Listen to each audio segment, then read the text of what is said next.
The espresso machine hissed and steamed as Emily Grant pressed down the portafilter with practiced efficiency. 6 months working at the Morning Brew Cafe had turned these movements into muscle memory. Pull the shot, steam the milk, pour the latte art that customers barely notice before scrolling through their phones. Repeat. She glanced at the clock mounted above the pastry display. 7:14 in the morning. Her heart rate kicked up a notch. An involuntary response she'd stopped trying to control weeks ago. He would walk through that door in exactly 1 minute. "You're doing it again," Kayla whispered, wiping down the espresso machine beside her. Her coworker had worked at the cafe for 3 years and knew every regular by name and order. That look on your face. What look? The one you get every morning at 7:15. Kayla's eyes sparkled with mischief. Like you're trying not to look at the door but can't help yourself. Emily felt heat crawl up her neck. "I don't know what you're talking about." "Sure you don't." Kayla bumped her shoulder playfully. Tall, dark, and dangerous is about to walk through that door, order his double espresso, leave an unnecessarily large tip, and sit in his corner booth, staring at you for exactly 43 minutes before he leaves. Same as every single day for the past 6 months. "You timed it?" "Of course I timed it. Someone has to document your tragic romance." "It's not a romance," Emily protested, but her voice lacked conviction. "He's just a regular customer." "A regular customer who tips $50 on a $3 espresso?" "Emily, honey, that man is not here for the coffee." Before Emily could respond, the bell above the door chimed. Her breath caught despite herself. Alexander Rossi walked into the Morning Brew Cafe the way he did everything, with absolute command of the space around him. He stood well over 6 feet, broad-shouldered beneath a charcoal suit that fit him like it had been sewn directly onto his body. Dark hair swept back from a face of sharp angles and aristocratic features, but it was his eyes that always caught her. Deep brown, almost black in certain light, and currently fixed directly on her. The cafe, busy with the morning rush, seemed to part around him. Regular customers instinctively stepped aside without quite knowing why. Their survival instincts recognized what their conscious minds might miss. This was a man who did not yield space. This was a man who took it. "Good morning, Mr. Rossi," Emily said, proud that her voice came out steady. "Emily," he said her name like it mattered, like those 2 syllables carried weight. His voice was deep, accented ever so slightly with something that suggested old money and older tradition. "The usual, please. Double espresso. Coming right up." She turned to the machine, hyper-aware of him watching her work. His gaze felt physical, a touch between her shoulder blades as she ground the beans, tamped the grounds, locked the portafilter into place. She could feel Kayla practically vibrating with suppressed laughter beside her. The espresso pulled dark and rich, perfect crema on top. Emily placed it on a small ceramic saucer and carried it to where Alexander had claimed his usual booth in the back corner. The location gave him a clear view of both entrances, she'd noticed. He always sat with his back to the wall. "Thank you." His fingers brushed hers as he took the cup. The contact lasted a fraction of a second, barely there, but it sent electricity shooting up her arm. His eyes held hers for a beat too long before she pulled away. "Let me know if you need anything else." "I will." Emily retreated behind the counter, her heart hammering in her chest like she'd just run a marathon instead of walking 15 feet. This was ridiculous. She was 26 years old, not some teenager with a crush. And yet every morning, 7:15 sharp, her entire body seemed to wake up in ways that had nothing to do with the 3 hours of sleep she'd managed to scrape together. "Girl," Kayla breathed beside her. "The tension between you two could power the entire city."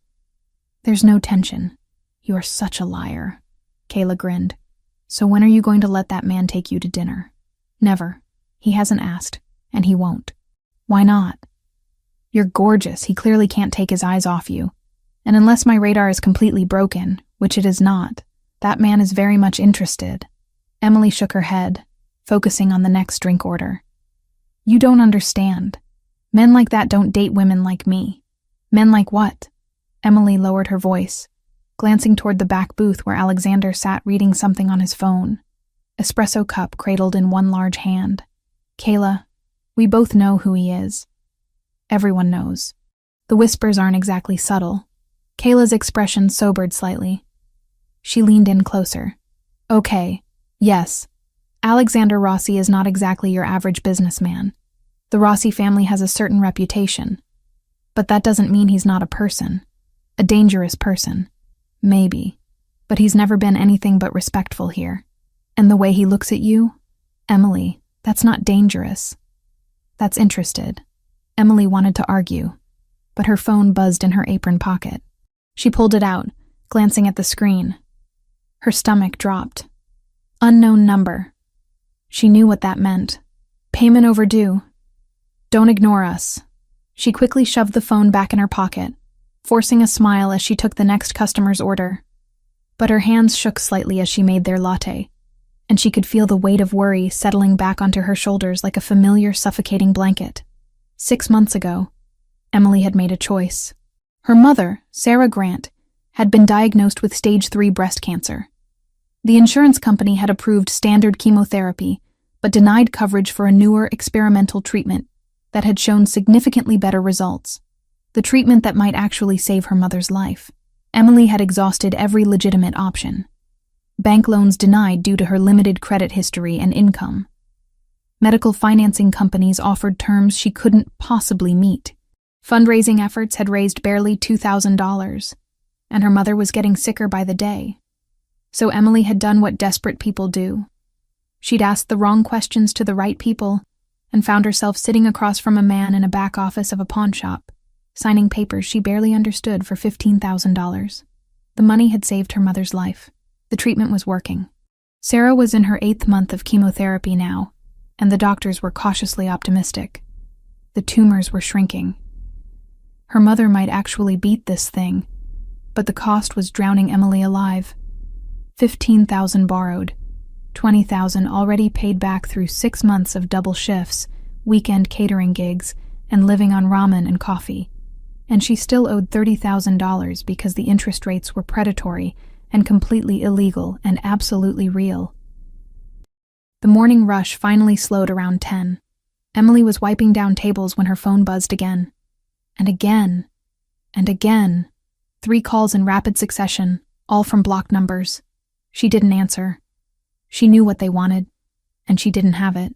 At 11:30, the door opened and 2 men walked in. Emily's blood turned to ice. They weren't trying to blend in. Leather jackets despite the warm Boston morning. Jeans and boots. Tattoos visible on their necks and hands. They walked with the kind of casual menace that came from people who'd done violence and expected to do more. And they walked straight toward the counter. Emily Grant? The taller one asked, though his tone made it clear he knew exactly who she was. Every customer in the cafe seemed to sense something wrong. Conversations died. People stopped stirring their coffee. Yes? Emily's voice came out smaller than she wanted. We have a message from our mutual friends about your outstanding balance. Emily's throat went dry. I told them I need more time. I'm working as much as I can. Time's up, sweetheart. You've had 6 months. You've paid back what you borrowed, sure, but you knew about the interest. You signed the contract. That contract is predatory, Emily said, her voice shaking. I've already paid more than I borrowed. Not our problem. You owe $30,000. We want $10,000 by end of day today. Consider it a good faith payment. I don't have $10,000. I barely have $100. The shorter man leaned against the counter, deliberately invading her space. Then I suggest you figure it out. Call your family, your friends, that pretty coworker of yours. He glanced at Kayla, who'd frozen behind the espresso machine. Maybe she's got some money saved up. Leave her out of this, Emily said quickly. Then get us our money. We'll be back at 6 o'clock tonight, right here. $10,000 or things get ugly for you. Kayla found her voice. You need to leave. This is a place of business, and you're harassing our staff. The taller man turned his attention to Kayla. Brave, stupid, but brave. He took a step toward her. You want to be a hero, sweetheart? You want to get involved in business that doesn't concern you? Don't call me sweetheart. He laughed, reaching out to push Kayla aside dismissively. Kayla stumbled back a step, catching herself on the counter. Emily opened her mouth to protest, fear and anger warring in her chest. And Alexander Rossi stood up.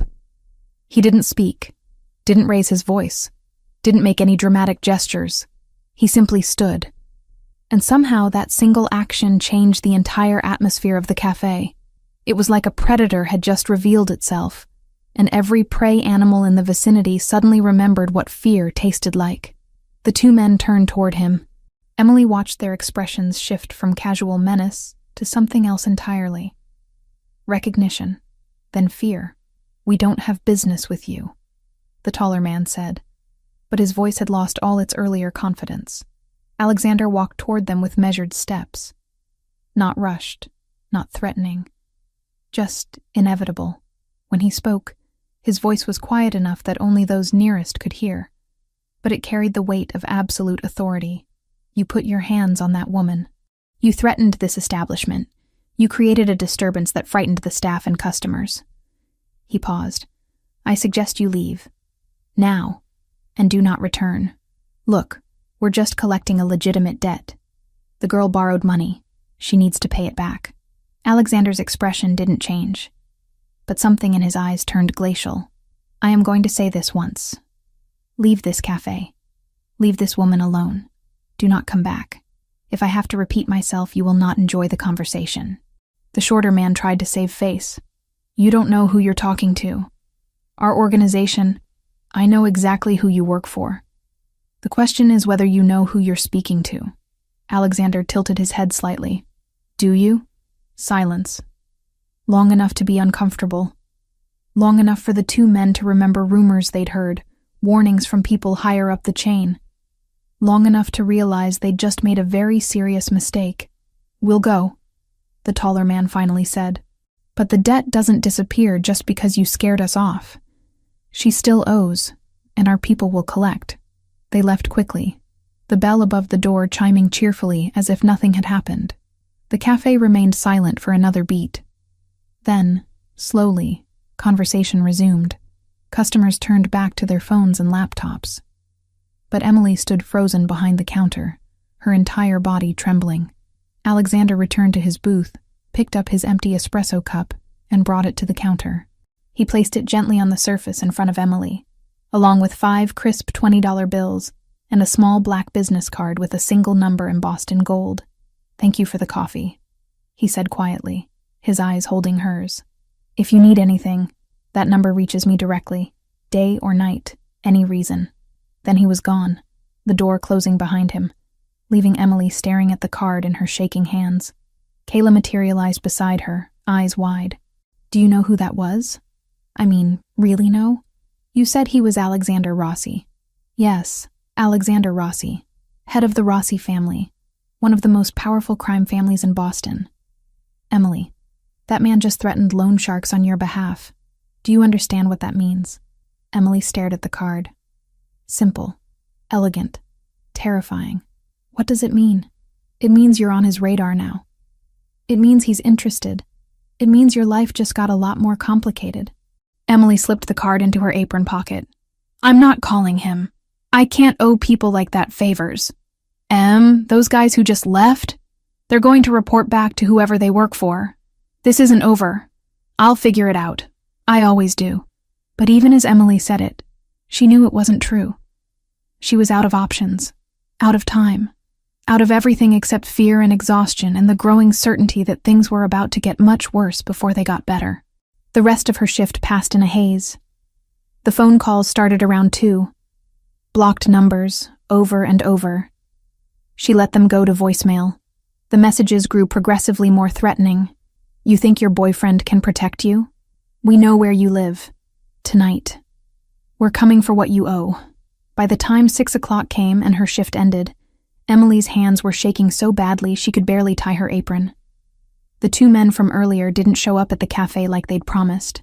Somehow that was worse, not knowing when or where they'd appear next. She walked home through streets that suddenly felt hostile. Every car that slowed made her heart race. Every person who looked at her twice made her wonder if they were following her. The card in her pocket felt like it was burning through the fabric, a lifeline she was too proud or too scared to use. Over the next 3 days, the pressure intensified. More calls, more messages. Men she didn't recognize started appearing outside the cafe during her shifts, watching through the windows. One night, she came home to find her apartment building's front door ajar, though nothing inside her apartment had been disturbed. A warning. Her mother called from the hospital, worried because Emily sounded stressed. Emily lied, said everything was fine, that work was just busy. Sarah was getting better. That's what mattered. Emily couldn't let her mother know about any of this. Alexander continued appearing at the cafe every morning at 7:15. But now his observation felt different, more intense, more protective. Once, when one of the watching men got too close to the cafe entrance, Alexander made a single phone call and the man disappeared within minutes. Emily knew she should be grateful, knew she should probably use that card, ask for help, let someone with power and resources handle this situation she couldn't control. But pride and fear kept her silent. She'd gotten herself into this mess. She'd find a way out. On the fourth night after the confrontation at the cafe, Emily lay awake in her apartment at 1 a.m, staring at her ceiling, trying to figure out where she could possibly get $10,000. Her phone sat on her nightstand, the black business card tucked into the case. She picked up both, turning the card over in her fingers. One phone call. That's all it would take. But Emily Grant had spent her whole life handling her own problems. Asking for help from a man like Alexander Rossi felt like stepping off a cliff, with no idea where she'd land. She put the card back, turned off her phone, and tried to sleep. Tomorrow she'd figure something out. She always did. Tomorrow. The sound of shattering glass ripped Emily from shallow sleep at 2:17 in the morning. For a moment, she lay frozen in her bed, heart hammering, telling herself it was nothing. A car accident outside. Something falling in another apartment. Anything except what her instincts were screaming it was. Then she heard the voices. Male. Rough. Coming from inside her apartment. Where is she? Check the bedroom. Emily's body moved before her mind fully caught up. She rolled out of bed, grabbed her phone from the nightstand and ran for the bathroom. The only room in her tiny studio with a door that locked. Her hands shook so violently she could barely turn the pathetic lock, the kind that wouldn't hold against a determined child, let alone grown men with bad intentions. She backed into the corner between the toilet and the wall, making herself as small as possible. Phone clutched against her chest. Through the thin bathroom door, she could hear them destroying her apartment, the crash of furniture being overturned, the sound of dishes smashing, her belongings being torn apart. Boss said she owes $30,000. Time to make her understand we're serious. Maybe she ran. Windows open. Fire escape. Check it. Already did. She's here somewhere, probably hiding. Emily pressed her hand over her mouth to muffle her breathing. Her entire body trembled with adrenaline and terror. This was really happening. The threats had been real, and she was trapped in a fourth-floor apartment in Dorchester at 2 a.m. with 3 men who wanted to hurt her. Her mother. The thought hit her like a physical blow. If something happened to Emily tonight, who would take care of her mother? Who would make sure Sarah got to her treatments? Who would sit with her during the bad days when the chemo made everything hurt? Tears streamed down Emily's face as she listened to the men getting closer. Footsteps moving through her small space. Drawers being yanked open. Her few precious possessions being treated like garbage. Found the bathroom. Doors locked. A fist pounded against the thin wood, making Emily jump so hard she nearly dropped her phone. Emily Grant. The voice was calm, almost pleasant, which somehow made it worse. We know you're in there. Open this door. We just want to have a conversation about your payment plan. Emily couldn't respond. Her voice had abandoned her completely. Fear had stolen every word. I said open the door. The pleasantness evaporated. You've got 5 seconds. Then we break it down, and things get a lot worse for you. 5. Emily's mind raced. She could scream. Maybe someone would hear. Maybe someone would call the police. But this was Dorchester at 2 a.m. People minded their own business. People didn't get involved. 4. She could try to fight, but she was 5'5" and maybe 130 pounds. These were grown men who clearly had experience with violence. 3. The card. The black business card that had been living in her wallet for 4 days. The number she'd stared at every night before, convincing herself she didn't need help. 2. Emily fumbled for her purse, which she'd grabbed from the nightstand when she ran. Her hands were shaking so badly she could barely unzip it. The wallet fell out. Cards scattered across the bathroom floor in the dim light from her phone screen. One. There. The black card with the gold embossed number. She grabbed it, typed the number into her phone with trembling fingers. Her mind went completely blank. What should she say? How did you ask a stranger to save your life? The bathroom door shuddered under the first impact. They were using something heavy. The frame cracked, wood splintering. Emily typed, "Help, 3 men, apartment." Her fingers hit the address, autocomplete filling in the rest. She pressed send and watched the message change from sending to delivered. The door shuddered again. More wood splintered near the lock. She could see fingers reaching through the gap now, trying to work the lock from inside. Her phone buzzed. One message. She looked down through tears. "Don't make a sound. 4 minutes. 4 minutes." She had to survive for 4 minutes. "Almost got it," one of the men said from the other side of the door. "Cheap lock. Should have invested in better security, Emily." Another laugh. Another impact. The door frame was giving way. Emily could see more of the main room now through the widening gap.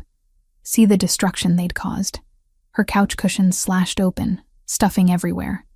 Her mother's favorite vase, the blue one her father had given Sarah on their 10th anniversary, shattered into pieces on the floor. That vase had survived her father's death, had survived moving 3 times, had been one of the few things Emily's mother had asked her to keep safe when she went into the hospital. And now, it was destroyed. The lock gave way with a final crack. The door swung open. 3 men filled the doorway, backlit by the harsh overhead light they'd turned on in her apartment. Emily recognized 2 of them from the cafe. The third was older, heavier, with eyes that looked dead, even while he smiled. "There you are," the older man said, stepping into the small bathroom. "Been looking for you, Miss Grant. Trying to avoid us? That's not very polite." Emily couldn't speak, couldn't move. She was pressed so hard against the wall that the cold tile hurt through her thin sleep shirt. "Let me explain how this works," he continued, crouching down so he was eye level with her. His breath smelled like cigarettes and something sour. "You owe us money. A lot of money. You've been dodging our calls. You got your boyfriend to scare off our collectors. That was disrespectful. So now we're here to teach you about respect." "I don't have the money," Emily whispered. "I told you. I need more time." "Time's up. We've been patient. 6 months patient. But you made us look bad in front of that cafe full of people. You embarrassed us. So now the price has gone up. 50,000. 50? But you said 30? That was before. Now it's 50. Call it interest. Call it a penalty fee. Call it whatever you want. You've got until tomorrow night to get us $50,000, or we start taking payment in other ways." One of the younger men leaned against the doorframe. "Pretty girl like you. Lots of ways to work off a debt." Emily's stomach turned. The full horror of her situation crashed over her. These men weren't just going to hurt her, they were going to do much worse, and no one was coming to help. No one even knew she was in trouble, except, how long had it been? 3 minutes? 4? "Here's what's going to happen," the older man said, pulling out a lighter from his pocket. "You're going to call someone. Your mother, a friend, someone from that cafe, someone who can get us $50,000 by tomorrow night. And while you make those calls, my associates are going to help you understand how serious we are about collecting." He flicked the lighter. The small flame danced in the darkness. "We'll start with something small. Maybe your hand. Maybe just a couple fingers. Enough to show we mean business, but not enough to prevent you from working. You need to be able to make us that money after all." The 2 younger men moved into the bathroom. One grabbed Emily's arm, hauling her to her feet. The other clamped a hand over her mouth when she tried to scream. They dragged her out of the bathroom into the destroyed main room of her studio apartment.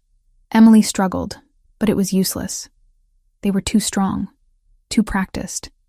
This wasn't their first time doing something like this. "Hold her still," the older man instructed, approaching with the lighter.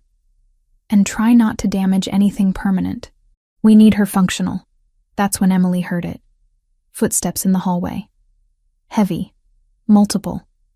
Moving fast. The 3 men heard it too. The one holding her arm loosened his grip slightly, head turning toward the door. "You expecting company?" the older man asked. Emily shook her head. She didn't trust herself to speak even if the hand wasn't covering her mouth. The footsteps got closer. Faster. More purposeful. Not the shuffling of a sleepy neighbor. These were tactical movements. Professional. And then her apartment door, already damaged from their forced entry earlier, exploded inward with such violence that it flew completely off its hinges. The crash was deafening in the small space. Wood and metal clattered across the floor. Men poured through the opening. Not 3. Not 5. At least a dozen, all dressed in black tactical gear, all carrying weapons that looked military grade. They moved with practiced efficiency, spreading through the tiny apartment in seconds, securing every corner, every angle.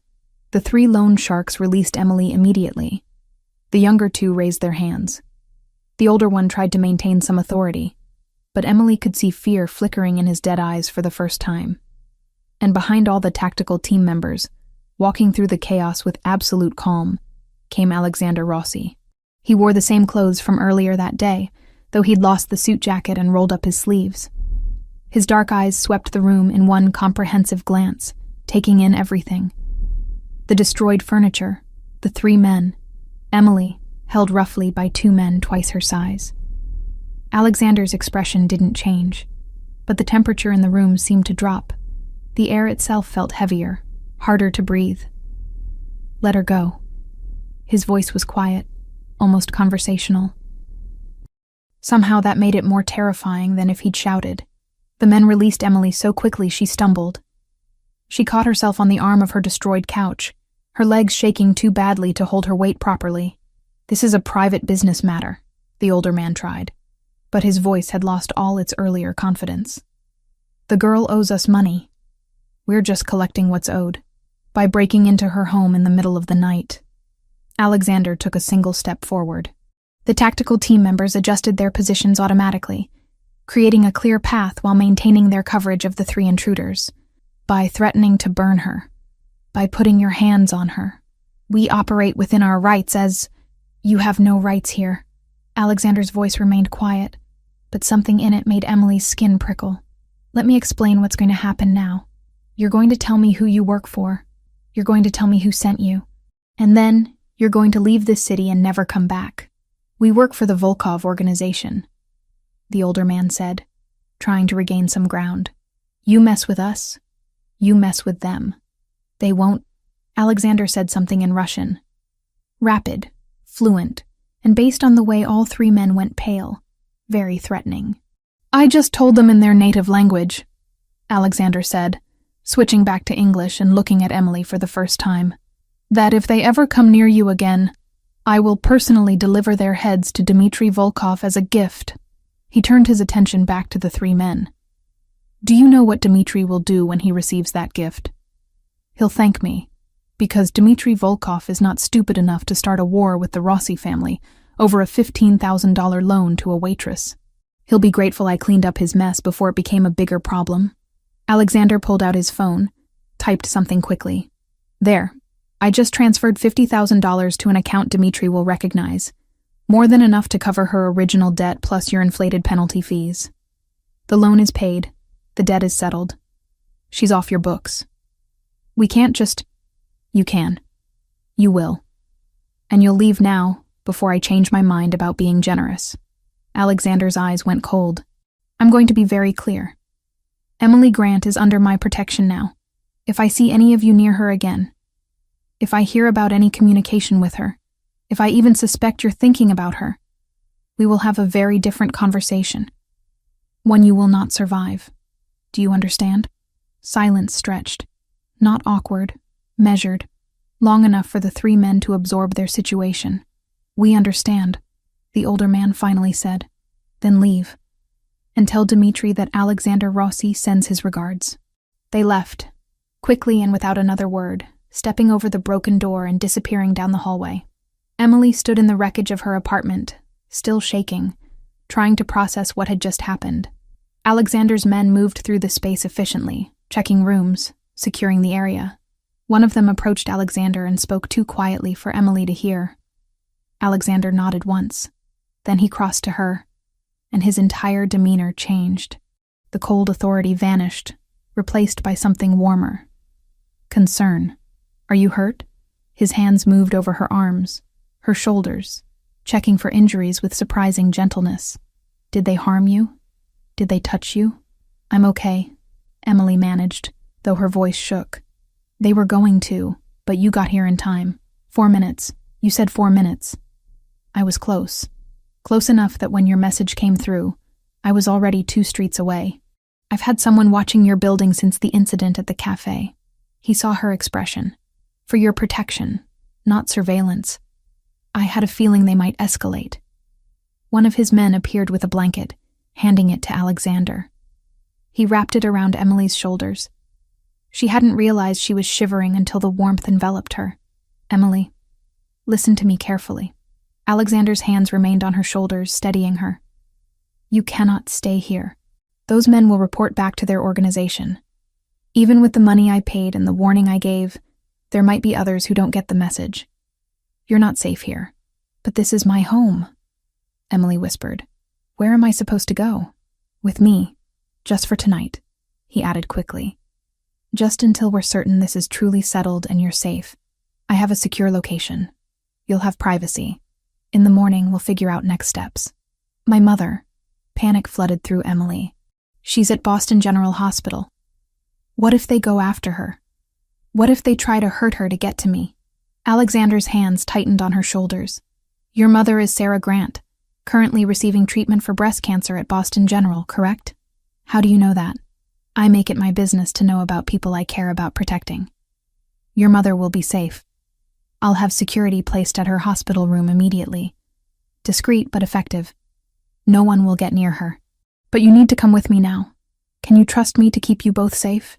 Emily looked into his dark brown eyes and saw nothing but sincerity. This man, this dangerous man she barely knew, had just paid $50,000 to save her life, had brought what looked like a private army to rescue her, and was now offering to protect her mother. Why? The question came out barely above a whisper. Why are you doing all this for me? Alexander's expression softened. Because you asked for help. Because no one deserves what those men were going to do to you. Because I couldn't stand by and do nothing. He paused. Is that reason enough for now? It wasn't. It didn't explain anything. But Emily was too scared. Too exhausted. Too overwhelmed to push for more. She nodded. Good. My men will collect your important belongings. Tell us what you need. The painting by the window. It was my father's. And the photo albums in my closet.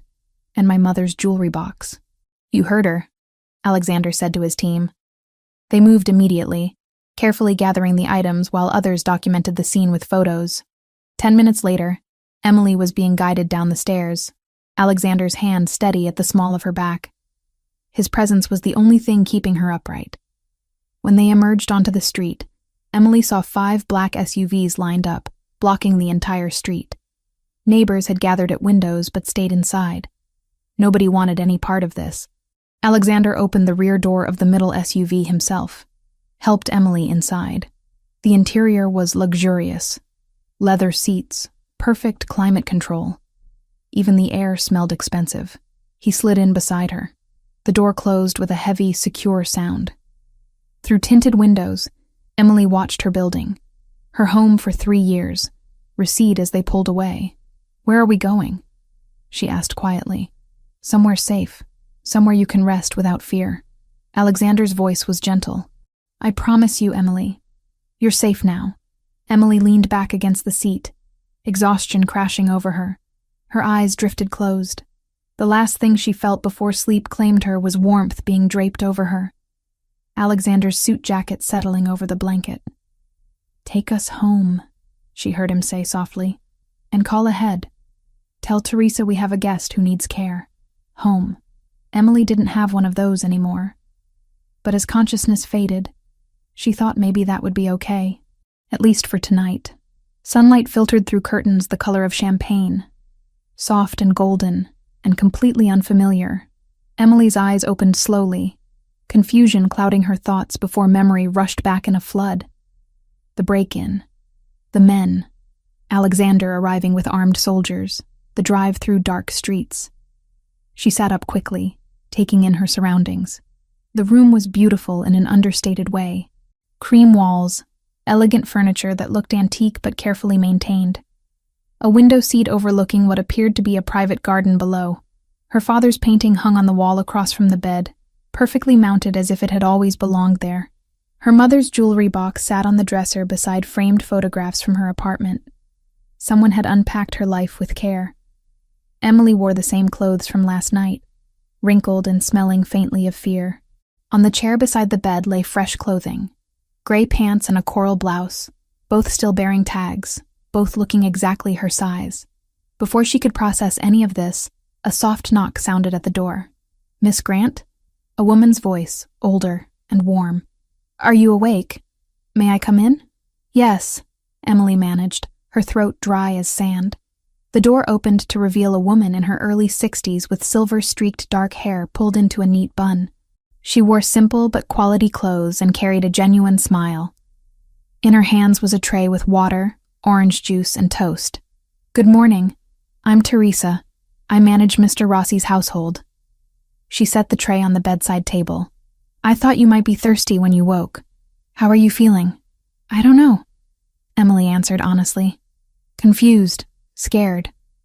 "Where am I exactly?" "Mr. Rossi's private residence in Beacon Hill. You're completely safe here, I promise. This building has excellent security." Teresa poured water into a crystal glass and handed it to Emily. "Drink, dear. You look like you need it." Emily drank gratefully, the cool water soothing her parched throat. When she finished, panic hit her like a physical blow. "My mother. She's at Boston General Hospital. Is she safe? Did those men—" "Your mother is perfectly safe," Teresa said gently, sitting on the edge of the bed. "Better than safe, actually. Mr. Rossi had her transferred early this morning to Massachusetts General Hospital. Much better facilities. She has a private room now, and a private oncologist overseeing her care. Dr. Catherine Wells, one of the best in the city. All expenses are covered, and there's a nurse with her around the clock." Emily felt tears spring to her eyes. He did that already? It's only been a few hours. Mr. Rossi is very efficient when he decides to help someone. Your mother is comfortable. Her treatment continues without any interruption, and she's been told that her insurance finally approved the upgrade. She doesn't need to worry about anything except getting better. The tears spilled over. Emily couldn't stop them. 6 months of carrying impossible weight. 6 months of drowning slowly. 6 months of being so scared and alone. And suddenly someone had lifted it all. Relief and gratitude and overwhelming emotion crashed through her chest. Teresa produced a tissue and patted Emily's shoulder with maternal comfort. "There now. It's all right to cry, sweetheart. You've been through quite an ordeal. Let it out." Emily cried for several minutes while Teresa sat beside her, one hand rubbing gentle circles on her back. When the tears finally slowed, Emily wiped her eyes and took a shaky breath. "I'm sorry. I don't usually fall apart like this. You have nothing to apologize for. You were attacked in your home. Anyone would be shaken." Teresa stood and gestured to the clothes. "Why don't you take a shower and change into something fresh? The bathroom is through that door. Take your time. When you're ready, Mr. Rossi would like to speak with you. He's been waiting since dawn to make sure you're all right." The bathroom was as luxurious as the bedroom. Marble surfaces, a shower large enough for 3 people, towels so thick and soft they felt like clouds. Emily stood under hot water for a long time, letting it wash away the fear and grime of the previous night. The clothes fit perfectly. The coral blouse was a color she never would have chosen for herself, but somehow looked right against her skin. She dried her hair, pulled it into a simple ponytail, and studied her reflection. She looked different, changed somehow by everything that had happened. When she emerged, Teresa was waiting in the hallway with another warm smile. "Much better. Come, I'll take you to Mr. Rossi." The apartment was enormous, not gaudy, but spacious in a way that spoke of serious wealth. High ceilings, hardwood floors, artwork that looked original. They passed a formal dining room, a study lined with books, a kitchen that would make any chef weep. Finally, Teresa led her to a large living space with floor-to-ceiling windows overlooking the city. Alexander stood by those windows, dressed casually in dark jeans and a white button-down with rolled sleeves. His hair was slightly damp.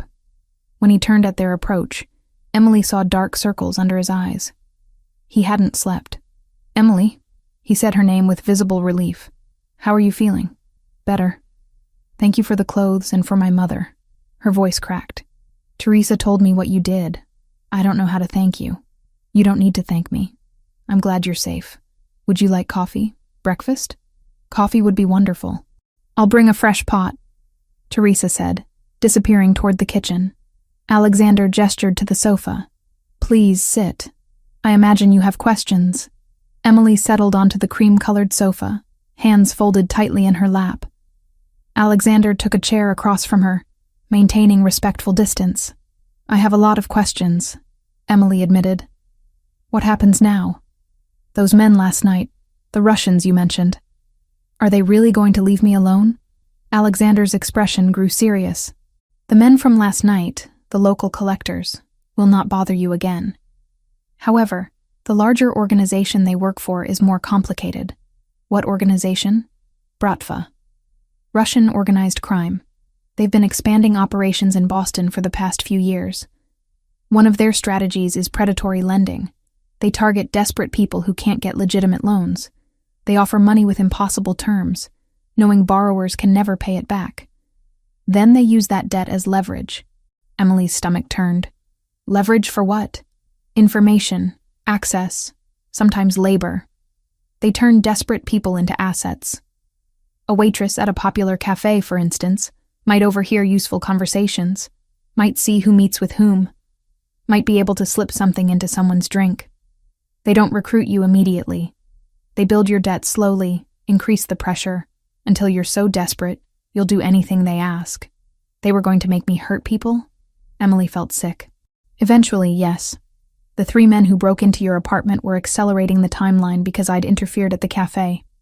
They wanted to establish control before I could complicate things further. I just wanted to help my mother. I didn't know." "Of course you didn't. You were desperate and trying to save someone you love. They prey on exactly that vulnerability." Alexander leaned forward. "Emily, the local collectors have been dealt with. The money I transferred bought you breathing room. But the Russian organization is still active in Boston. They know you're connected to me now, which complicates things." "What does that mean?" "It means you can't return to your normal routine yet.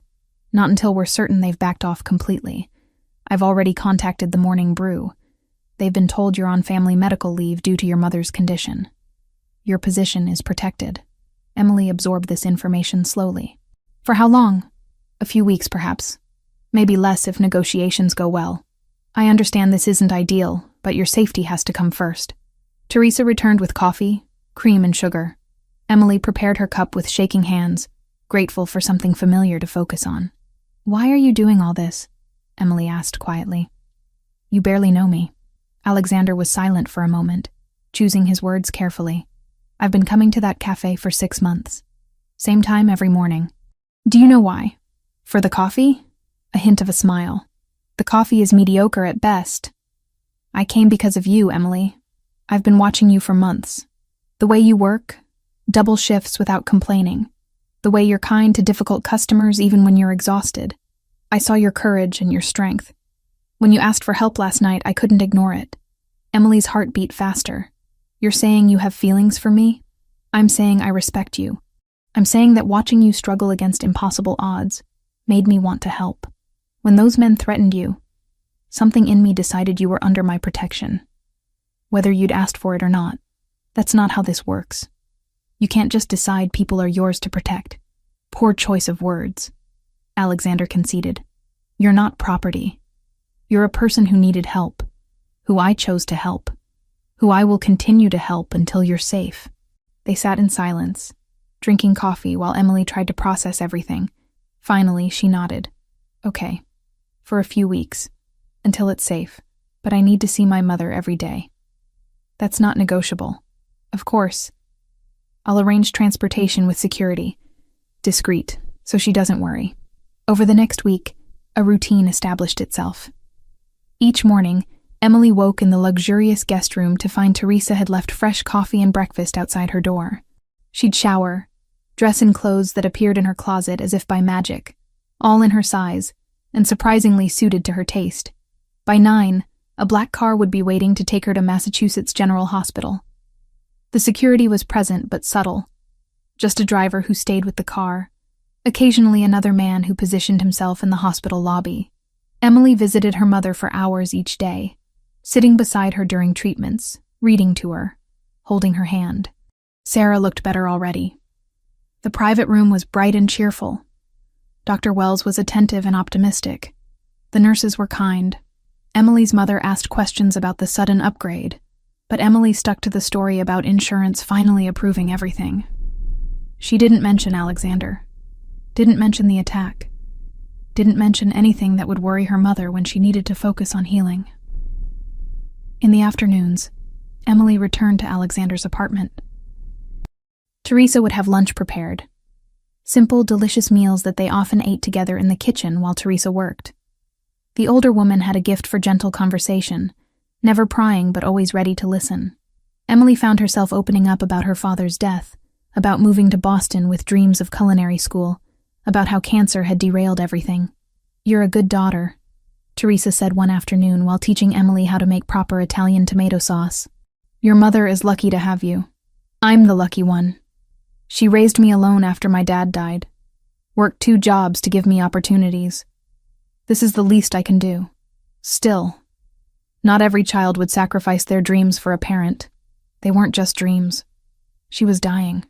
I'd sacrifice anything for her." Teresa patted her hand. "I know, dear. And now someone is helping you both. Let yourself accept that gift." Alexander was often present, but never intrusive.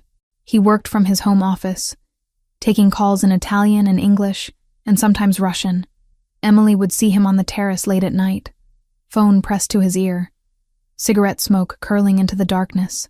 He always asked about her mother, always made sure Emily had everything she needed, but he kept careful distance, as if aware that she was still processing everything. On the 4th day, Emily ventured into the kitchen late at night, unable to sleep. She found Alexander there, sitting at the island with a glass of whiskey and his laptop. "I'm sorry," she said. "I didn't mean to disturb you. You're not disturbing me. Can't sleep?" "Too much on my mind." Emily moved to the refrigerator, found bottled water. "May I ask you something?" "Of course. That morning at the cafe, when those men came, you could have just scared them off. Why did you give me your number?" Alexander closed his laptop, giving her his full attention. "Because I knew they'd come back. Because I knew you were in over your head and too proud to ask for help. I wanted you to have an option when things got worse. You knew they'd escalate. I know how organizations like the Bratva operate. They don't give up on assets easily. I suspected they'd try something dramatic." He paused. "I'm glad you used the number. I'm glad you texted me. I almost didn't. I almost tried to handle it myself. I know. You're stubborn and independent and convinced you have to save everyone alone. But Emily, sometimes accepting help isn't weakness. Sometimes it's survival." She sat down across from him at the island. "I'm not used to this. People doing things for me, not expecting anything in return. I told you, I don't expect anything. Everyone expects something eventually." Alexander met her eyes directly. "Then I'll tell you what I expect. I expect you to visit your mother without fear. I expect you to rest and recover from your trauma. I expect you to let yourself be safe for the first time in months. That's all." Emily wanted to believe him. But trust didn't come easily, not after everything she'd been through. Over the following days, the routine continued. Hospital visits, meals with Teresa, quiet evenings reading in the guest room, or sitting on the terrace watching the city lights. Alexander maintained his respectful distance, but Emily noticed small things. The way his eyes followed her when she entered a room. The way he tensed when his phone rang, as if constantly alert for threats. The way he asked about her mother with genuine interest, not just politeness. On the 10th day, Emily found him in his study, surrounded by papers and looking frustrated. "Everything okay?" she asked from the doorway. He looked up, some of the tension leaving his face. "Just business complications. Nothing that concerns you.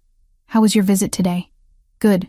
Mom's responding really well to the treatment. Dr. Wells is optimistic. Emily hesitated. May I come in? Of course. She sat in the chair across from his desk. I wanted to say thank you. Properly. For everything you've done. My mother is getting better because of you. I'm safe because of you. I know I can't repay any of this. But I'm grateful. You don't need to repay it, Emily. Seeing your mother improve is payment enough. Why? The question had been burning in her for days. Why do you care so much about someone you barely know? Alexander leaned back in his chair, studying her. Because 6 months ago, I walked into a cafe looking for decent coffee. And I saw you. Not just physically, though you're beautiful. I saw how you treated an elderly customer who couldn't decide what to order. Patient, kind, taking time even though there was a line. I saw how you slipped an extra pastry into a college student's bag when you thought no one was watching. I saw you, Emily. The real you. And I kept coming back because I wanted to see more. Emily's heart pounded. That's not a reason to risk your life for someone. Maybe not. But when you're in my position, when you spend your days dealing with violence and betrayal, and people who only want things from you, meeting someone genuine is rare, worth protecting. They sat in silence for a moment, something unspoken building between them. The cafe, Emily said finally. Can I go back soon? Soon. We're still working out arrangements with the Russian organization. But soon, I promise. Emily nodded and stood to leave. At the door, she paused. Alexander, thank you for seeing me. Not many people do. I know, he said softly. That's what made you worth seeing. As Emily returned to her room that night, she realized something had shifted. This gilded cage was starting to feel less like a prison and more like a sanctuary. And the dangerous man who'd saved her life was starting to feel less like a stranger and more like someone she could trust. It terrified her, but not enough to want to leave. 10 days after the attack, Emily woke to sunlight streaming through her bedroom windows and the now familiar sound of Teresa humming in the kitchen. The routine had become comfortable, almost normal, which was exactly what made her nervous. She dressed in dark jeans and a soft gray sweater, both mysteriously perfect for her size and taste, and found Teresa preparing breakfast. Good morning, dear. Mr. Rossi asked if you'd like company for your hospital visit today. He'd like to meet your mother properly if you're comfortable with that. Emily's stomach flipped. She'd been avoiding this conversation with her mother for days, deflecting questions about the sudden improvements with vague answers about insurance corrections. But Sarah Grant was sharp, even weakened by treatment. She knew something didn't add up. Yes, Emily said finally. That's probably a good idea. She has questions I can't keep avoiding. An hour later, they pulled up to Massachusetts General Hospital in one of Alexander's discreet black sedans. He wore a simple navy suit, no tie, looking less intimidating than usual, but still unmistakably powerful. As they walked through the hospital corridors, Emily noticed staff members recognizing him, nodding with respect that bordered on deference. You've been here before, Emily observed. I donate to several hospital programs, cancer research specifically. His voice carried something heavy. My mother died of ovarian cancer when I was 16. Emily stopped walking. Alexander, I'm sorry. I didn't know. How could you? It was a long time ago. He gestured toward the elevator. Your mother's room is on the 7th floor, correct? Sarah Grant's private room was bright and cheerful, filled with flowers and morning light. She sat propped up in bed, looking thinner than Emily remembered, but with better color in her cheeks. Her gray hair had been brushed, and she wore her favorite blue robe. Emily, Sarah smiled. Then her eyes moved to Alexander, and the smile faltered slightly. And you brought a friend. Mom, this is Alexander Rossi. He's the one who helped arrange your transfer here. Alexander, this is my mother, Sarah Grant. Alexander crossed to the bed, his entire demeanor softening. Mrs. Grant, it's an honor to meet you. Your daughter speaks of you constantly. Sarah studied him with the careful attention of a mother who'd spent 26 years protecting her daughter. Mr. Rossi, I recognize your name. Your family has quite a reputation in Boston. We do, Alexander acknowledged without defensiveness. Much of it deserved. And yet my daughter is staying with you? My daughter who came home from work one day and suddenly everything changed? Sarah's voice was gentle but firm. Emily, I know you've been lying to me. Insurance companies don't just suddenly approve everything. So why don't you tell me what's really happening? Emily sat on the edge of her mother's bed, taking her hand. I got into trouble, financial trouble. I borrowed money from the wrong people to pay for your treatment. They came after me. Alexander helped. Helped how? He paid the debt. He protected me when they tried to hurt me. He moved you here so you'd be safe and have better care. Emily's voice cracked. I'm sorry I lied, Mom. I didn't want you to worry. Sarah's eyes filled with tears. Oh, Emily. Baby, what did you do? What I had to. You were dying. The treatment you needed wasn't covered. I couldn't just watch you die. So you put yourself in danger for me? I'd do it again. 1,000 times. Sarah looked at Alexander, who stood quietly a few feet away, giving them space. And you? Why would you help my daughter? What do you want from her? Nothing, Alexander said simply. She needed help. I provided it. That's all. Men like you don't do things for nothing. I may be sick, Mr. Rossi, but I'm not naive. My late husband had dealings with people in your world years ago. Brief dealings, but enough for me to understand how it works. So I'll ask again. What do you want from my daughter? Alexander moved closer, his expression serious. Mrs. Grant, your husband's name was Robert Grant. He worked as an accountant for the Moretti family for approximately 8 months in 1995. He left that employment when you became pregnant and never looked back.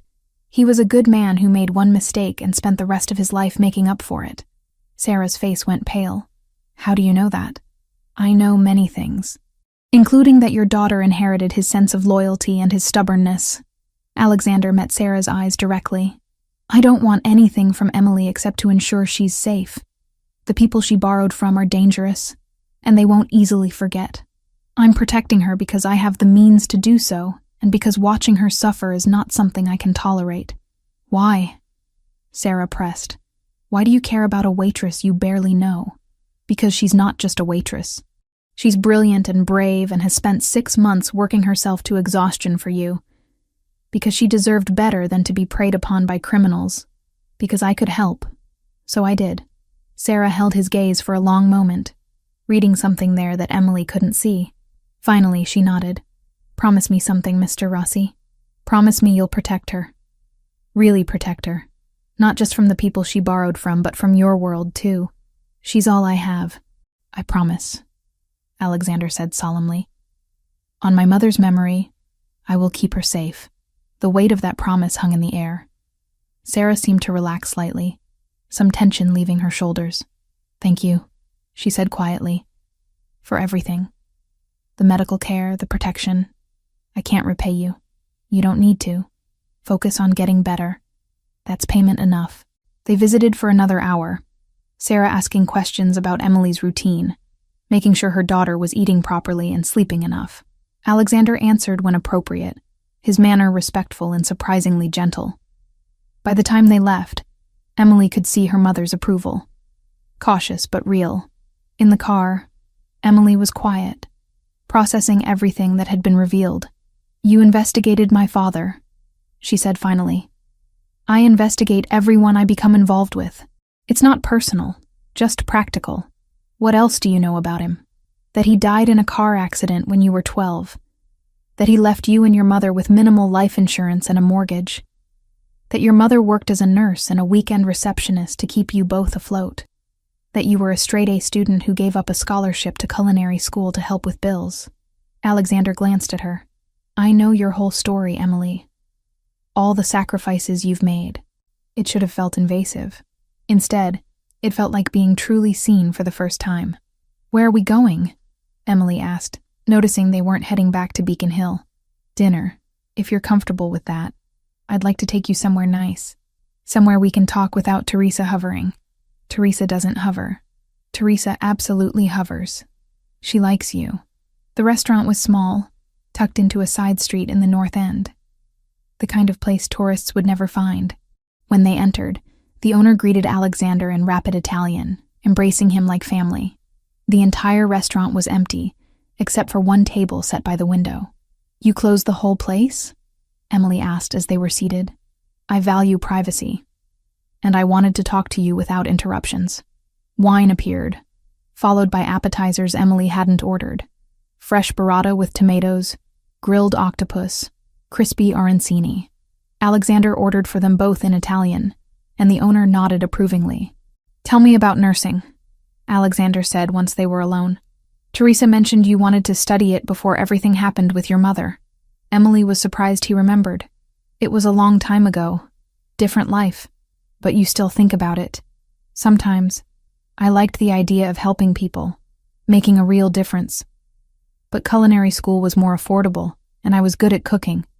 So that's what I pursued. Then even that became impossible. What if it wasn't impossible anymore? What if you could go back to school after your mother recovers? "Alexander, I can't ask you for more than you've already given. I'm not offering. I'm asking what you'd want if circumstances were different. If money weren't an issue.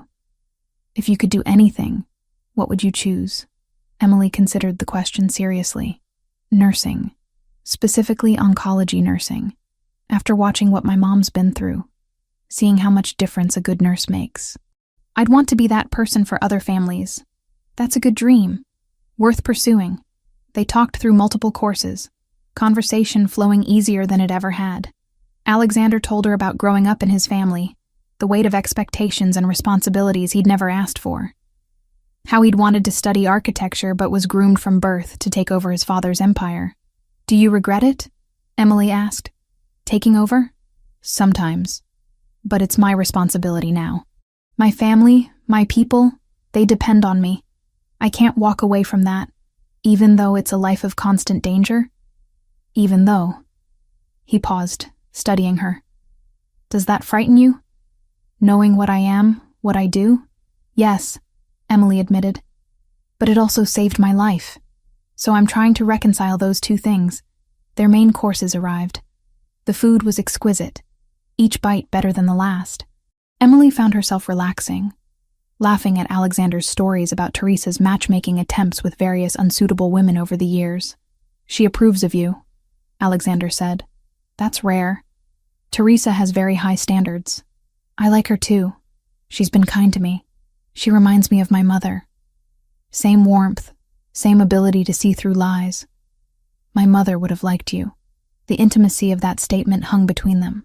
Emily felt something shifting in her chest, walls she'd carefully maintained beginning to crack. Alexander's phone buzzed. He glanced at it, frowned, then set it face down. It buzzed again immediately. And again. "I'm sorry," he said, irritation clear in his voice. "I need to take this. One moment." He stepped away from the table, phone pressed to his ear. Emily watched his expression change. Concern. Then anger. His jaw tightened, and he spoke in rapid Italian, his tone sharp with authority. When he returned to the table, the warmth from earlier had been replaced with cold focus. "We need to go. Now. What happened?" "Your friend Kayla from the cafe. The Russians went after her. They interrogated her this afternoon trying to find out where you are." Emily's stomach dropped. "Is she hurt?" "No. One of my people was watching the cafe and intervened. But this is my fault. I should have placed protection on her immediately. I got complacent, distracted." He pulled out his wallet, left several $100 bills on the table. "Come. We're going back to the apartment, and I'm arranging security for your friend." In the car, Emily couldn't stop shaking. "This is because of me. They hurt her because of me. They didn't hurt her. My people stopped it before that could happen. But you're right that she's in danger because of her association with you." Alexander was already on his phone, issuing rapid orders. "I want 24-hour protection on Kayla Morrison. Discreet but constant. And find out who gave the order to approach her. I want names. I need to call her. I need to make sure she's okay. Not yet. Let me secure the situation first. Then you can call her. I promise." Back at the apartment, Alexander disappeared into his office, while Emily paced the living room. Teresa appeared with tea that Emily couldn't drink. Her best friend had been threatened because Emily had gotten involved with dangerous people, because she'd asked Alexander for help, because everything she touched turned to disaster. An hour later, Alexander emerged. Kayla is at her apartment with 2 of my best men stationed nearby. She's shaken but physically fine. The Russians asked about you. She said she didn't know anything. They left when my people arrived. She doesn't know who they were, or that they're connected to your situation. I need to talk to her. Tomorrow. Tonight, she thinks some random men harassed her, and security from the building scared them off. Let her process that. Tomorrow you can call and check on her. But Emily, she's safe now. I've made that very clear to the Bratva. Anyone who touches her answers to me. Emily sank onto the couch, guilt crushing her chest. Everyone around me gets hurt. My mother almost died. Kayla got threatened. How many more people are going to suffer because I'm in your life? Alexander sat beside her, not touching, but close. This isn't your fault. You didn't create this situation. Predatory criminals did, and I chose to involve myself. Any consequences are mine to handle. But Kayla is protected now. Will remain protected until this is completely resolved.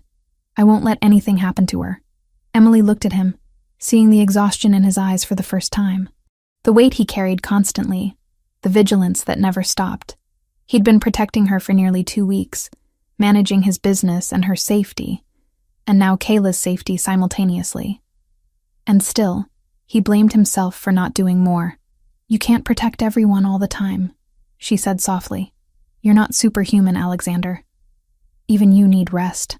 Rest is a luxury I can't afford right now. They sat in silence for several minutes. Then Emily stood. I'm going to bed. Thank you for dinner, and for protecting Kayla. I know I keep saying thank you, but I don't know what else to say. You don't need to say anything. Emily went to her room but couldn't sleep. She lay in bed staring at the ceiling, thinking about Kayla, about her mother, about Alexander, and the impossible situation they were all trapped in. Around 3 a.m, she gave up and wrapped herself in a robe, padding quietly through the dark apartment. She found Alexander on the terrace. He stood at the railing, a glass of scotch in one hand, cigarette in the other, staring out at the glittering city below. He'd changed into jeans and a dark shirt, and the city lights cast shadows across his face. Can't sleep either? He asked without turning. Too much in my head. Emily joined him at the railing, maintaining a careful distance. Do you ever stop? The constant vigilance, the protection, the managing of threats? No. That's the job. The second I stop paying attention, someone gets hurt. Like tonight with Kayla. He took a drag from his cigarette. I should have anticipated they'd go after people connected to you. I got distracted by your mother's improvement and by enjoying your company. That was careless. You're allowed to be human. You're allowed to have moments that aren't about threat assessment and protection. Not in my position. Being human gets people killed. Emily studied his profile, seeing the loneliness there for the first time, the isolation of carrying so much weight alone. That sounds exhausting. It is. He finished his scotch, set the glass on the railing. But it's also my life. Has been since I was 22. I don't know how to be anything else. They stood in silence, the city humming below them. Emily felt something shifting between them, some barrier lowering. They were 2 people trapped in circumstances neither had chosen, trying to survive in the only ways they knew how. Thank you, Emily said quietly. For everything. I know I keep saying it, but you've given me back my life.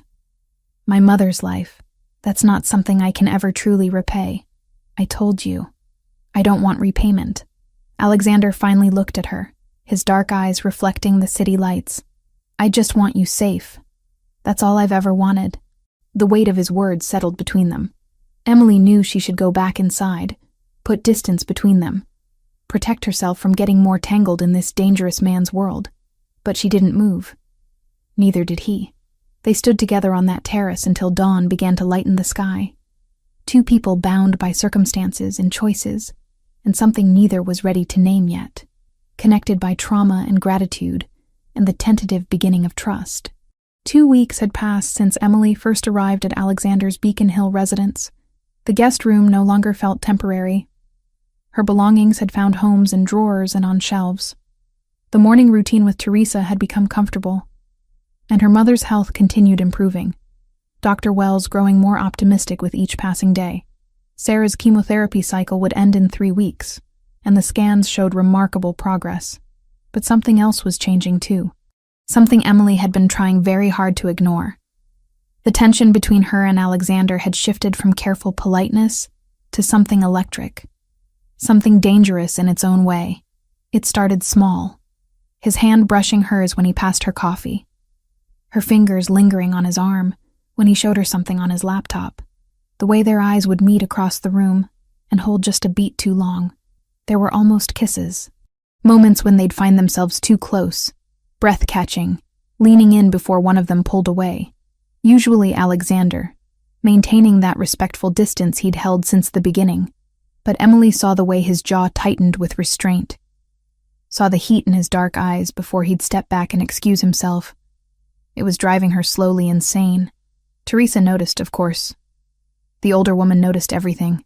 She'd taken to leaving them alone more often, finding reasons to run errands or visit family across town, creating opportunities Emily wasn't sure she was ready for. One afternoon, Emily discovered art supplies in the study. Professional-grade oils, canvases, brushes still in their packaging. She found Alexander reading in the living room. "Did you buy these?" she asked, holding up a sable brush that probably cost more than her monthly rent used to. "Teresa mentioned you liked to paint. Before everything happened with your mother, I thought you might want to start again. Alexander, this is too much. These supplies are expensive. So paint something expensive with them." He smiled. "You're living in my home with nothing to do while I work. I thought you might enjoy having a creative outlet." Emily wanted to argue, but the truth was, she'd missed painting desperately. Missed the meditative focus of mixing colors, building layers, losing herself in creation. She hadn't had time or money for art in over 2 years. "Thank you," she said finally. "This is incredibly thoughtful." She set up in the study, using the large desk by the window for workspace. The first few attempts were rusty, her hand remembering techniques her mind had half forgotten. But by the 3rd day, she found her rhythm again. She painted Boston at dawn, the city she saw from Alexander's terrace each morning, the gold and pink light, the buildings emerging from darkness. Alexander began spending time in the study while she worked, sitting in his chair with his laptop or papers, conducting business in Italian or English while she painted. She was acutely aware of him watching her sometimes, studying her with an intensity that made her skin flush hot. But it wasn't uncomfortable. If anything, his presence helped her focus, grounded her. "You're talented," he said one evening after she'd finished a particularly complex section of sky. "Really talented. This should be in a gallery." "It's just a hobby. It's more than that." "This is art, Emily. You have a gift." The compliment warmed her more than it should have. She was still cleaning brushes when his phone rang, the tone sharp and urgent. Alexander answered in Italian, his expression darkening with each passing second. He stood abruptly, switching to rapid-fire commands that Emily couldn't follow. When he ended the call, tension radiated from every line of his body. "What happened?" Emily asked. "Coordinated attack on 3 of my properties, warehouses in Southie. This wasn't random, it was planned. I need to handle this personally." He was already moving, pulling on his suit jacket, checking something on his phone. "You'll stay here with security. 6 men will be stationed around the apartment. Don't open the door for anyone except Teresa. Understand? How long will you be gone?" "I don't know. However long it takes." He paused at the door, looking back at her. "Emily, stay inside. Don't go anywhere. Promise me." "I promise. Be careful." Something flickered in his eyes. Then he was gone, the door closing with finality behind him. The apartment felt different without Alexander. Larger, emptier. Emily tried to paint but couldn't focus. She tried reading, watching television, anything to pass the time. The 6 security men were discreet but present, their positions around the building obvious to her, now that she knew to look for them. Hours crawled by. 6 became 9, became 12. Emily called the hospital to check on her mother, who was sleeping comfortably according to the night nurse. She picked at the dinner Teresa had left before going home for the evening. She paced the living room, watching the city lights and trying not to imagine all the ways this could go wrong. At 8 in the evening, Emily was in the study attempting to work on her painting when the phone on Alexander's desk rang. His landline, which she'd never heard ring before. She stared at it, uncertain if she should answer. It rang 4 times, then stopped. Then started again immediately. On the 3rd ring, Emily picked up. "Hello?" A man's voice speaking rapid Italian. She caught maybe 1 word in 5 from the semester of Italian she'd taken in college. But certain words stood out.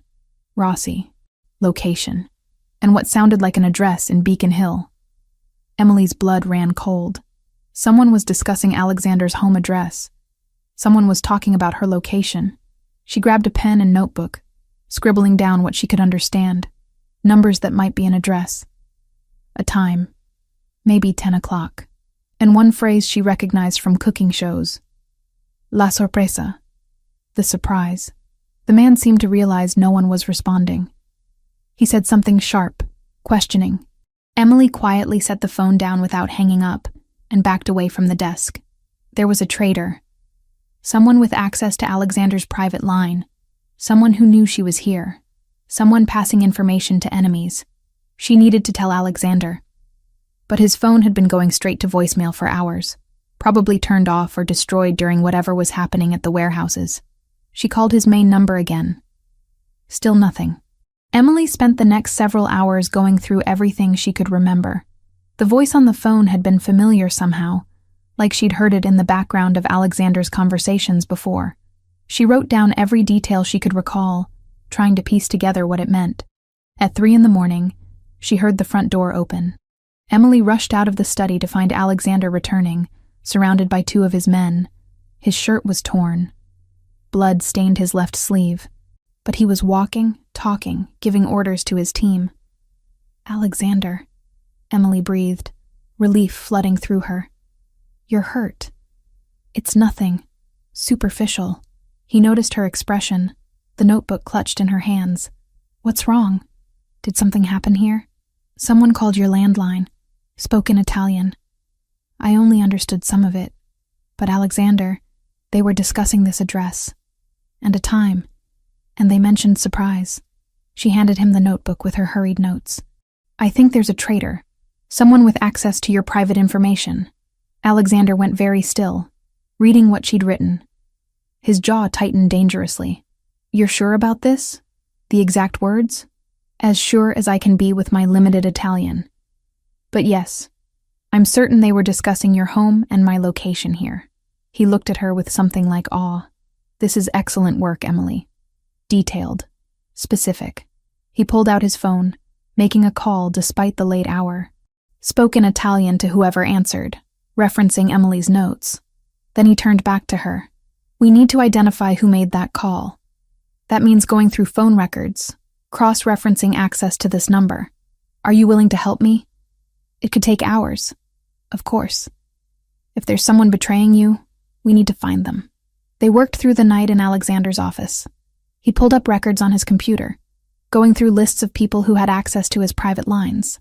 Emily sat beside him, looking at names and numbers, trying to remember if any matched the voice she'd heard. They cross-referenced times and locations, building a picture of who could have made the call. The proximity was intense. Their chairs pulled close together to share the computer screen, their arms brushing as they reached for papers. The scent of him, cologne mixed with smoke and something uniquely Alexander, filling her senses. Every accidental touch felt deliberate. Every glance held weight. Around 5 in the morning, they narrowed it down to 3 possible suspects. All had access to Alexander's private numbers. All had been in the office recently. One was a distant cousin, Joseph Ferraro, who handled some of the family's legitimate business interests. "Joseph," Alexander said, his voice cold. "He's had gambling debts. I helped him pay them off 6 months ago.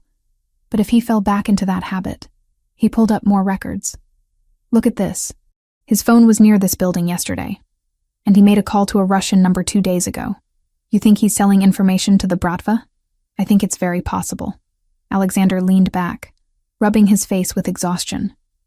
The blood on his sleeve had dried, and Emily noticed his hands were scraped too. This is my fault. I trusted family without verifying loyalty. That's a mistake that could have gotten you killed. But it didn't. We caught it. Emily touched his arm, just above where the blood stained his shirt. Let me look at that wound. You said it was superficial, but you should let me clean it properly. Emily, I'm fine. Alexander, please. Let me help you for once instead of always being the one who needs help. He studied her for a long moment, then nodded. Bathroom down the hall has a first aid kit. In the guest bathroom, Emily carefully cut away his sleeve to reveal a long but shallow cut along his bicep. Nothing that needed stitches, but deep enough to have bled significantly. She cleaned it with antiseptic while Alexander sat on the edge of the bathtub, watching her work. You're good at this, he observed. Steady hands. I wanted to be a nurse, remember? I know basic wound care. She applied antibiotic ointment, her fingers gentle on his skin. How did this happen? Knife. One of the attackers got closer than he should have. I was distracted thinking about you here alone and made a mistake. You got hurt thinking about me? I get hurt when I'm not fully focused. Tonight, I wasn't fully focused because part of my mind was here with you. His hand caught hers as she reached for gauze. Emily, I need to tell you something. These past 2 weeks, having you here, watching you paint, talking with you over dinner, it's been the most peace I've felt in years, but it's also been torture. Why torture? Because I want you. I've wanted you since the first day I walked into that cafe and saw you. But you're here under my protection. You're vulnerable and dependent on me for safety. Acting on what I feel would be taking advantage of that. So I've been trying very hard to maintain distance, to be respectful. Emily's heart pounded. What if I don't want distance? Emily. His voice was strained. You don't know what you're saying. You're grateful and confused and... She kissed him, cut off his words with her mouth on his, her hands framing his face. Every ounce of 2 weeks of tension poured into that contact. For a heartbeat, Alexander froze. Then he responded with matching intensity, one hand sliding into her hair, the other pulling her closer. The kiss was desperate, almost rough, weeks of restraint shattering completely. When they finally broke apart, both breathing hard, Alexander pressed his forehead to hers. We shouldn't do this. You deserve normal. You deserve safe. You deserve someone who isn't constantly surrounded by violence and danger. Stop telling me what I deserve. Let me decide what I want. Emily pulled back enough to meet his eyes. I want you, Alexander. Not because you saved me, or because I'm grateful. Because these past 2 weeks, I've seen who you are. The real you. And I want that person. I can't give you a normal life. I don't want a normal life. I want this life. With you. If you want me to. Instead of answering with words, Alexander kissed her again. Slower this time, but no less intense. He stood, pulling her with him, careful of his injured arm. They made it as far as his bedroom, a space Emily had never entered before, large and masculine, with floor-to-ceiling windows overlooking the city, and a massive bed that they barely made it to. Everything that had been building between them for weeks finally found release. Alexander was gentle despite the desperation, constantly checking that she was okay, that she wanted this. Emily answered with touches and kisses, with whispered assurances that yes, she wanted exactly this. Wanted him. Afterward, they lay tangled together as dawn light began filtering through the windows. Emily traced patterns on Alexander's chest, feeling his heartbeat steady beneath her palm. His fingers drew lazy circles on her shoulder. I should feel guilty, she murmured, but I don't. Good. Don't. He kissed the top of her head. This changes things between us. You know that. I know. Is that okay? It's more than okay. He tilted her face up to meet his eyes. Emily, I need you to understand something. In my world, when I claim something as mine, I protect it absolutely. If we do this, if we become this, you're mine. Fully. And I don't share. I don't let go. That's who I am. I know who you are. I'm choosing you anyway. Relief and something deeper crossed his face. Then we do this right. We identify the traitor. We eliminate the threat. And then we figure out what comes next. Together. Together, Emily agreed. They stayed in bed as the sun rose fully over Boston, talking quietly about everything and nothing. About the traitor Joseph and what would need to happen next. About Emily's mother and her improving health. About the future that suddenly seemed possible instead of terrifying. Finally, Alexander sat up reluctantly. We should get a few hours of real sleep. Then we deal with Joseph. Are you ready for that? For what happens when we confront someone who betrayed us? Emily thought about the men who'd broken into her apartment. About Kayla being interrogated. About all the ways this betrayal could have ended. I'm ready. He put me in danger. He put you in danger. He needs to face consequences. He will. Alexander's voice carried cold promise. I'll make absolutely certain of that. They slept for a few hours. Emily curled against Alexander's side, feeling safer than she had in months. When they woke, Teresa was in the kitchen making breakfast, giving them both knowing looks but saying nothing. Just smiling in that satisfied way that suggested she'd predicted this outcome weeks ago. By noon, Alexander had confirmed Joseph Ferraro's betrayal through phone records and surveillance. The cousin had been selling information to the Bratva for 3 months, including details about Emily's location and Alexander's movements. We confront him tonight, Alexander told Emily over lunch. At one of our warehouses, neutral ground where we can have a direct conversation about his choices. I want to be there. Emily, that's not... I want to be there, she repeated firmly. This started because of me. I deserve to see how it ends. Alexander studied her, then nodded slowly. All right. But you stay close to me. And if things escalate, you do exactly what I say without question. Agreed? Agreed. That evening, as they prepared to leave, Emily looked at herself in the mirror. She'd changed in 2 weeks. Still the same person on the outside, but different inside. Stronger. More certain. Connected to a man and a world she never could have imagined. But she'd chosen this. Was still choosing it. And whatever came next, they'd face it together. The warehouse in the Port District smelled like salt water and old concrete. Emily stood beside Alexander as his men secured the perimeter, their movements efficient and silent. She'd insisted on coming despite his protests. And now she was here, watching his world operate in ways she'd only glimpsed before. Joseph Ferraro arrived 30 minutes later, flanked by 2 men who looked nervous. Joseph himself tried to project confidence, but Emily could see the fear in his eyes when he spotted Alexander waiting in the center of the empty space.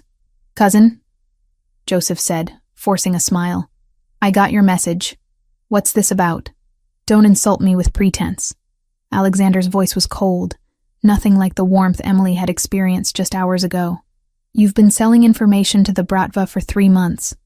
Phone records, surveillance footage, financial transactions. I have evidence of everything. Joseph's face went pale.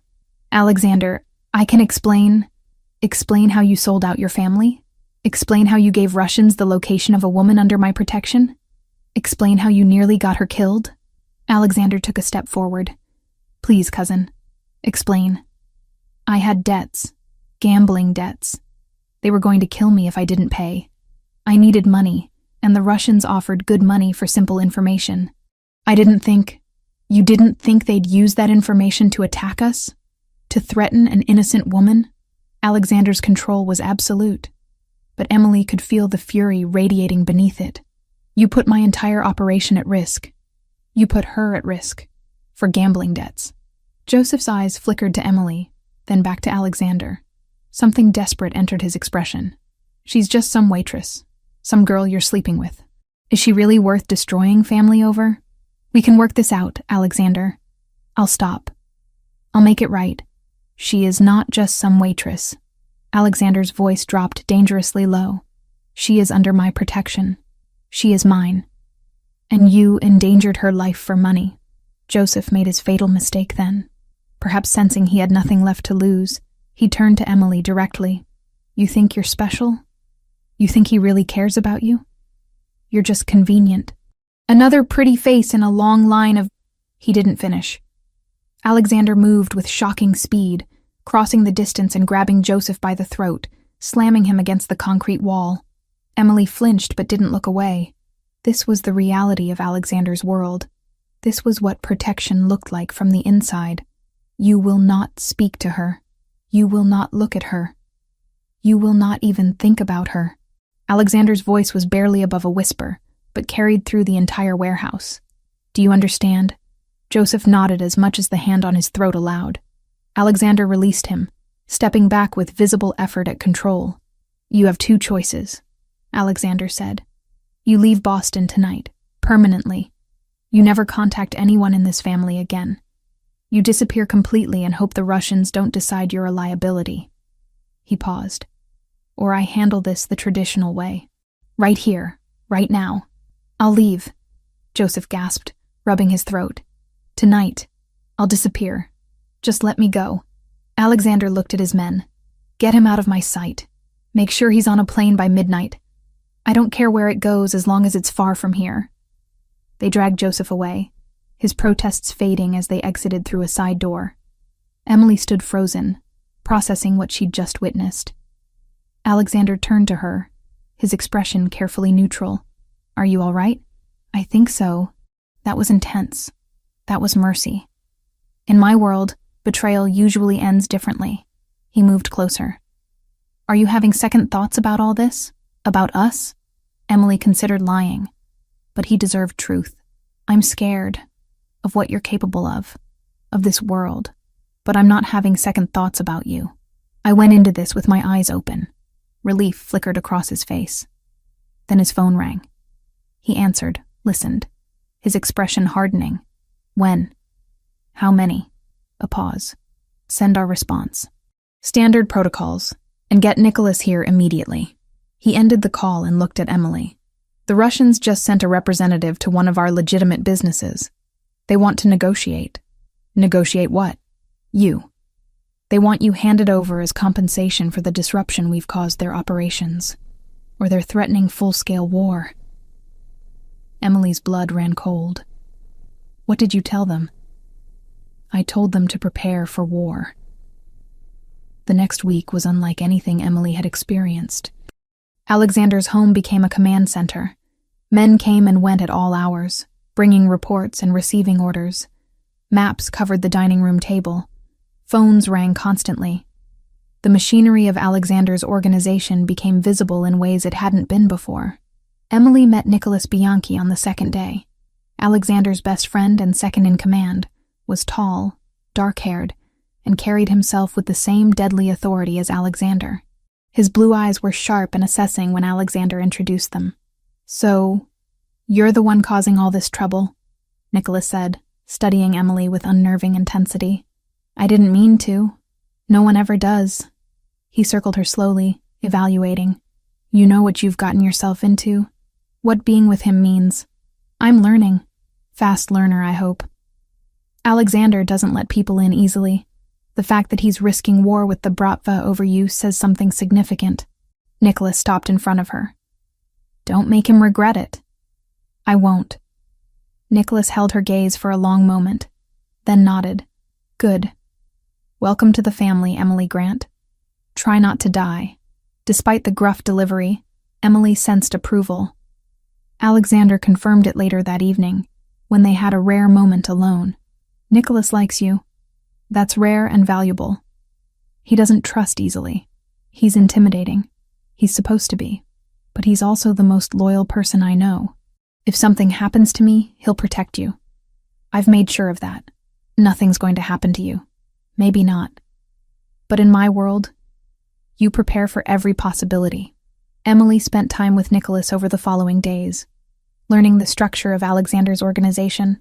She was surprised by how much was actually legitimate business. Real estate, import-export companies, private security firms. The illegal activities existed, but they were smaller than she'd imagined, more focused on protection and territory than the violent criminal empire she'd feared. She also called Kayla, finally able to check on her friend properly. Kayla was fine, protected by discreet security she barely noticed. She knew something had happened, but accepted Emily's vague explanations about relationship drama and needing space to sort things out. You sound different, Kayla observed. Happier. Whoever this guy is, he must be special.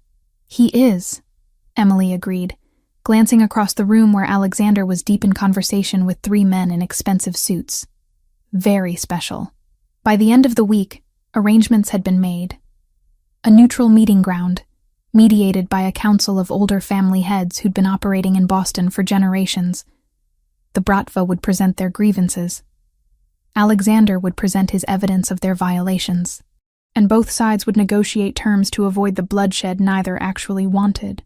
The meeting took place in a private room at an exclusive club that served as traditional, neutral territory. Emily accompanied Alexander, dressed in a simple black dress that Teresa had insisted was appropriate. She was nervous but determined. This had started because of her. She deserved to see how it ended. The room was elegant but understated. A long table with chairs on both sides. At the head sat 3 older men, the mediators, each representing different factions of Boston's underworld. The Russians arrived with 4 representatives, all hard-faced men, who looked at Emily with calculating interest that made her skin crawl. Alexander sat at the opposite end with Nicholas beside him and Emily on his other side. His hand found hers under the table, squeezing briefly before releasing. The head mediator, an elderly Italian man named Salvatore Costa, spoke first. "We're here to resolve the dispute between the Rossi family and the Bratva organization. Both sides will present their cases. We will determine fair resolution. Dmitri, you first." The lead Russian representative, a man with cold gray eyes and a thick accent, leaned forward. "Alexander Rossi has interfered with our business operations. He paid off a debt that was ours to collect. He threatened our collectors. He has cost us significant revenue and embarrassed us in front of other operations in the city. We demand compensation." "What form of compensation?" Salvatore asked. "The woman, Emily Grant. She created the debt. She should fulfill it." "No." Alexander's voice was flat and absolute. "That's not happening. Then we have no choice but to respond with force. Full-scale conflict until appropriate compensation is received." "Before we discuss compensation," Alexander said calmly, "perhaps we should discuss your organization's violations of established protocols." He nodded to Nicholas, who spread documents across the table. "These are records of Bratva operations over the past year. Predatory lending targeting civilians with no criminal connections. Extortion of legitimate businesses outside your assigned territory. Attempted recruitment through coercion rather than choice. 3 murders of civilians who couldn't pay impossible debts. All violations of the agreements that allow your organization to operate in this city." The Russian shifted uncomfortably. Salvatore examined the documents with growing disapproval. "These are serious accusations," the mediator said, "and if true, represent significant violations of our established rules." "They're true," Alexander confirmed. "I have witnesses. I have financial records. I have everything needed to prove that the Bratva has been operating outside acceptable boundaries for months. Emily Grant is not a criminal. She's a civilian who was preyed upon during a family medical crisis. The fact that you're demanding her as compensation proves my point about your methods." Dmitri's face darkened. "We operate within our rights."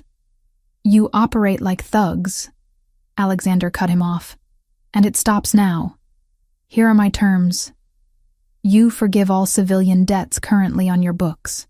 You restrict your operations to agreed-upon territories. You cease targeting people with no criminal connections. And you never, ever approach Emily Grant or anyone connected to her again. And if we refuse," Alexander's expression turned glacial, "then we go to war. And I promise you, Dmitri, you will lose. I have resources you can't match, alliances you can't break, and the backing of every other family in this city who's sick of your organization's reckless methods, endangering the peace we've all worked to maintain." He stood, and suddenly the room felt smaller, dominated by his presence. "Emily Grant is under my protection. She is mine, publicly and officially. Touching her means war with me, and war with me means war with every allied family in Boston. Is that really a fight you want?" The silence stretched. Emily could hear her own heartbeat, could feel the weight of every eye in the room. Then Salvatore spoke. "The evidence presented is compelling. The Bratva has indeed violated several agreements. Alexander's terms are reasonable given the circumstances. He looked at the Russians. I recommend acceptance. The other two mediators nodded agreement. Dmitri looked furious but cornered. Finally, he nodded stiffly. We accept the terms. The girl is off limits. Our operations will adjust according to the agreements. We consider this matter closed. Excellent, Salvatore said. Then we're done here. Dmitri, your organization will submit to monitoring for the next 6 months to ensure compliance. Alexander, you will provide detailed evidence of past violations to our council within 1 week. Both sides will maintain peace. Any violations from either side will result in severe sanctions. The meeting ended. The Russians left first, Dmitri throwing one last look at Emily that promised he wouldn't forget this humiliation. But he'd agreed to the terms. It was over. Outside the club, Emily finally allowed herself to breathe. Alexander led her to where their car waited, his hand protective at her back.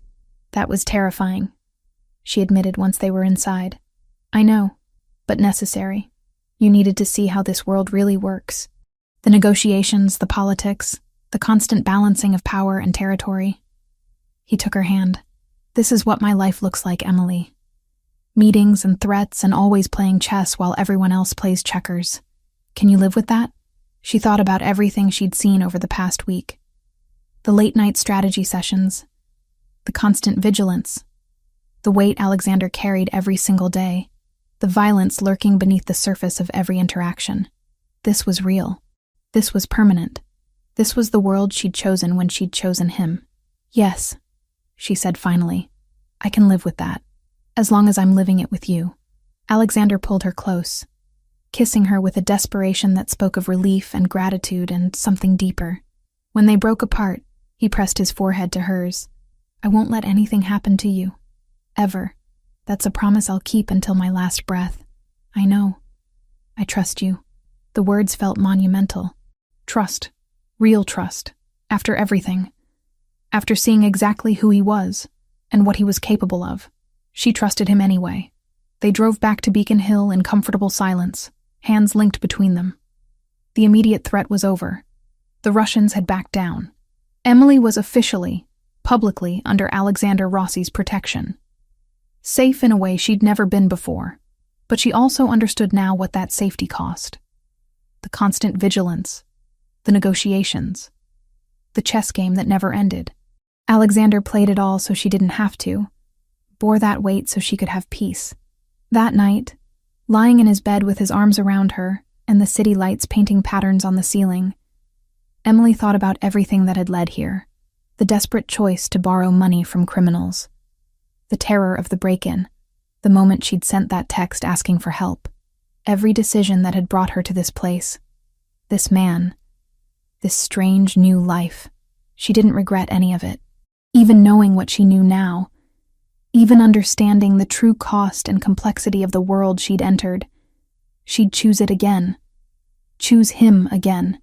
Because Alexander Rossi, dangerous and powerful and complicated as he was, had seen her when she was invisible, had protected her when she was vulnerable, had given her back her life and her mother's life. And somewhere in all that, she'd fallen completely in love with him. She hadn't said it yet. Neither had he, but the feeling was there. Undeniable, and growing stronger every day. They'd have time for words later. For now, wrapped in safety and warmth and each other, this was more than sufficient. Tomorrow would bring new challenges. Tomorrow always did in Alexander's world. But they'd face it together, and that made all the difference. 6 months had passed since the confrontation with the Bratva at the neutral meeting ground. 6 months of building something real from the chaos that had brought them together. Emily stood in front of the mirror in Alexander's bedroom, adjusting the deep burgundy dress she'd chosen for the evening. 27 years old today. A year ago, she'd been drowning in debt and fear, working double shifts and watching her mother slowly die. Now, everything had changed in ways she still sometimes struggled to believe were real. Her phone buzzed with a text from her mother. Happy birthday, sweetheart. Feeling great today. Dr. Wells says my scans are still perfect. Enjoy your evening with Alexander. Love you. Emily smiled, warmth flooding her chest. Sarah had completed her chemotherapy treatment 5 months ago. The cancer was in remission. Monthly scans showed no signs of recurrence. Her mother was healthy, vibrant, talking about going back to work part-time at the clinic where she'd been a nurse before the diagnosis. It felt like a miracle every single day. The apartment Emily officially lived in, a modern penthouse in Back Bay that Alexander had purchased and put in her name 2 months after the Russian situation was resolved, remained mostly empty. She spent maybe 2 nights a week there, and those were usually when Alexander had late business that kept him out until dawn. The rest of the time, she was here, in his space, in his bed, in his life. They'd never formally discussed moving in together. It had just happened organically, her belongings migrating from the Back Bay place to Beacon Hill, until Teresa started doing Emily's laundry along with Alexander's and keeping her favorite tea stocked in the kitchen. Emily heard movement in the living room and smiled. Alexander had been mysterious all day about tonight's plans, insisting she be ready by 7 but refusing to explain anything else. She applied minimal makeup, pulled her hair into a loose updo, and slipped on the heels that made her legs look longer than they actually were. When she emerged from the bedroom, the entire apartment had been transformed. Candles everywhere, casting warm, flickering light. Soft Italian music played from hidden speakers. And in the dining room, the table had been set for 2 with fine china and crystal that Emily had never seen before. Alexander stood by the window, dressed in dark slacks and a charcoal button-down, sleeves rolled to his elbows in that way that always made her heart beat faster. He turned when he heard her approach, and the look in his dark eyes made her forget how to breathe for a moment. "You're beautiful," he said simply, crossing to her and taking her hands. "Happy birthday, Emily. What is all this?" "Dinner. I cooked it myself, so lower your expectations accordingly." He smiled, that rare, full smile that transformed his entire face. "Come sit." He'd actually cooked. Emily discovered this as he brought out course after course from the kitchen, each dish more impressive than the last. Homemade pasta with a sage butter sauce, chicken piccata that melted on her tongue, roasted vegetables seasoned perfectly, bread that was still warm. "Alexander, this is incredible. Where did you learn to cook like this?" "My mother taught me. Before she got sick, she used to insist I spend time in the kitchen with her. Said that a man who couldn't feed himself was only half a man." His expression softened with memory. These were her recipes, the ones she made for special occasions. Emily felt tears prick her eyes at the significance of that. He'd made her his mother's special occasion food, had shared something deeply personal and precious. "Thank you for sharing this with me. It means more than you know." They ate slowly, talking about everything and nothing. Emily told him about her classes at Northeastern University, where she was enrolled in an evening nursing program. The workload was intense, but she loved it. Loved learning about anatomy and pharmacology and patient care. Loved knowing she was working toward something meaningful. "How's your clinical rotation going?" Alexander asked, refilling her wine glass. "Exhausting, but amazing. I'm at Boston Children's Hospital right now. Pediatric oncology. It's heartbreaking and inspiring at the same time. These kids going through hell but still smiling, still fighting." She paused. "I think I want to specialize in oncology. After everything with my mom, it feels right.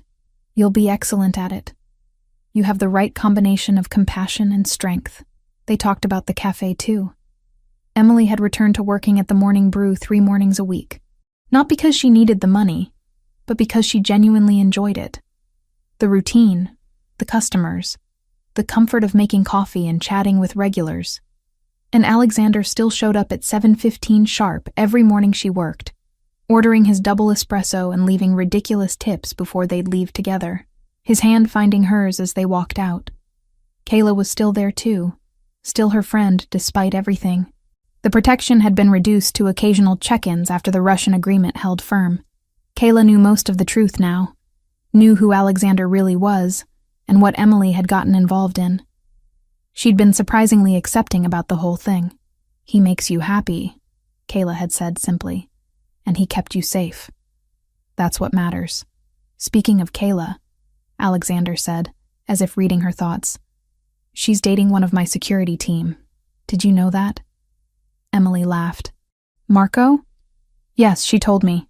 She says he's the first guy in years who actually listens when she talks. Marco's a good man. If he hurts her, I'll have to kill him, but he's a good man. Please don't kill your own employee over my best friend. I make no promises. The easy banter felt natural now. They'd found a rhythm over the past 6 months, learning how to navigate the complications of their very different worlds. It wasn't always easy. Emily still struggled sometimes with the violence that lurked beneath the surface of Alexander's business, with the late-night calls and sudden departures, with the reality that the man she loved was capable of things that terrified her when she thought about them too hard. And Alexander struggled with his own demons, the constant fear of losing her, the hypervigilance that never truly turned off, the nightmares where he didn't arrive in time, where those men in her apartment did what they'd intended. He woke sometimes in the middle of the night, reaching for her, needing to confirm she was real and safe and still there. They'd learned to talk about it, real conversations about the challenges and fears and complications. Therapy helped too. Alexander had surprised her by suggesting they see someone together, a therapist who specialized in relationships affected by trauma. They went every other week, working through their issues with professional help instead of letting them fester. It wasn't perfect, but it was real and honest and theirs. After dinner, Alexander brought out a chocolate cake that Teresa had made, 27 candles flickering on top. Emily made a wish and blew them out, thinking about how much had changed in 1 year, how far she'd come from that desperate, drowning version of herself. "I have something for you," Alexander said once they'd finished cake and moved to the living room. He handed her an envelope, simple and cream-colored. Emily opened it carefully, pulling out a legal document. It took her a moment to process what she was reading. Deed of ownership. Morning Brew Cafe. Owner. Emily Grant. She looked up at him, confused. "I don't understand. What is this?" "I bought the cafe 4 months ago, quietly, through a shell corporation. The previous owners were planning to sell to a developer who was going to tear it down and build condos. I couldn't let that happen." He sat beside her, taking her hand. "That cafe is where we met. Where I spent 6 months falling for you without knowing how to tell you. Where you worked yourself to exhaustion trying to save your mother. It means something. So I bought it, and I'm giving it to you. To do whatever you want with it." "Alexander, I can't accept this. A business it's already done. The papers are filed. You're the legal owner.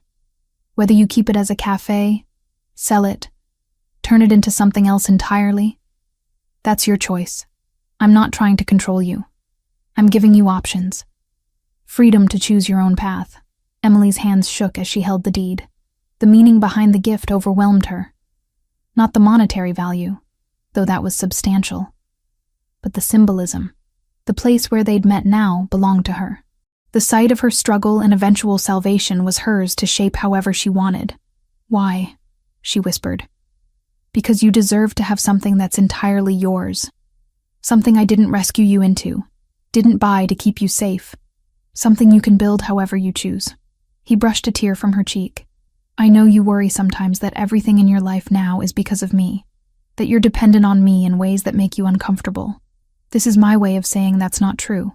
You're your own person, Emily, with your own dreams and your own future. I just want to be part of it if you'll let me." The tears fell freely now. Emily set the deed aside and moved into Alexander's lap, wrapping her arms around his neck. "I love you. I've loved you for months, but I was scared to say it. Scared it was too fast or too intense or that you didn't feel the same. But I love you, Alexander Rossi. Completely and terrifyingly and permanently." His arms tightened around her. "I love you too. Have loved you since before I knew your name. Since I watched you slip an extra pastry to that struggling college student and thought, there, that's what goodness looks like." He pulled back enough to meet her eyes. "I can't promise you a normal life. I can't promise there won't be danger or complications, or nights when you hate what I am and what I do. But I can promise I'll love you through all of it. That I'll protect you and choose you and build whatever future you want as long as you're in it. I don't want normal. I want this. I want you. With all the complications and challenges and fear. I want the real thing, not some sanitized version. Then that's what you'll have. All of me. exactly as I am. They stayed like that for a long time, holding each other, the weight of their declarations settling into something solid and permanent. The future stretched ahead, uncertain in its details but certain in its foundation. They'd face whatever came together. Eventually, they moved to the terrace. The same terrace where they'd first really connected 6 months ago, where Emily had found Alexander at 3 a.m, and they'd sat in companionable silence while the city hummed below them. The view hadn't changed. Boston spread out in all directions, lights twinkling like stars, the harbor dark and vast beyond. But everything else had transformed. Emily was no longer the desperate woman drowning in impossible choices. Alexander was no longer the isolated man carrying his burdens alone. They'd found each other in the chaos and built something real from the wreckage. "What are you thinking?" Alexander asked, his arm around her waist as they looked out at the city. "That a year ago, I thought my life was over, that I'd made choices that would destroy everything. And instead, those choices led me here, to you, to this life I never could have imagined. Do you regret any of it? Even the scary parts?" Emily considered that seriously. The terror of the break-in, the weight of owing money to criminals, the violence she'd witnessed in Alexander's world, the constant low-level fear that came with loving someone who lived perpetually in danger. "No," she said finally, "I don't regret any of it, because it was all necessary to get here, to find you, to become who I am now." "And who are you now?" "Someone stronger. Someone who knows what she wants and isn't afraid to reach for it. Someone who understands that safety and love sometimes look different than we expect them to." She turned to face him fully. "I'm yours, Alexander, and you're mine. That's who we are now." He kissed her then, soft and deep and full of promise. When they broke apart, he rested his forehead against hers. "Happy birthday, Emily Grant. Thank you for choosing me, for seeing past what I am to who I want to be, for giving me something worth protecting beyond duty and obligation. Thank you for saving me, for seeing me when I was invisible, for giving me back my life and my future." She smiled. "And for the cafe. That was either the most romantic or most insane gift anyone's ever given me. Both. It's definitely both." They laughed, the sound carrying out over the city, and stayed on that terrace until the night grew cold and the lights began to dim as Boston prepared for dawn. Tomorrow would bring its own challenges. Emily had classes in the evening. Alexander had meetings with associates from New York. Life would continue in all its complicated glory. But right now, wrapped in each other's arms with the city as their witness, they had everything they needed. Love that had survived trauma and fear and the weight of impossible circumstances. Partnership built on honesty and choice and genuine understanding. It wasn't a fairy tale ending. Real life never was. But it was their ending, their beginning, their middle. Everything they'd fought for and chosen and built together from the ashes of who they'd been before. And standing there in the darkness before dawn, Emily knew with absolute certainty that she'd do it all again. Every terrifying, impossible, beautiful moment.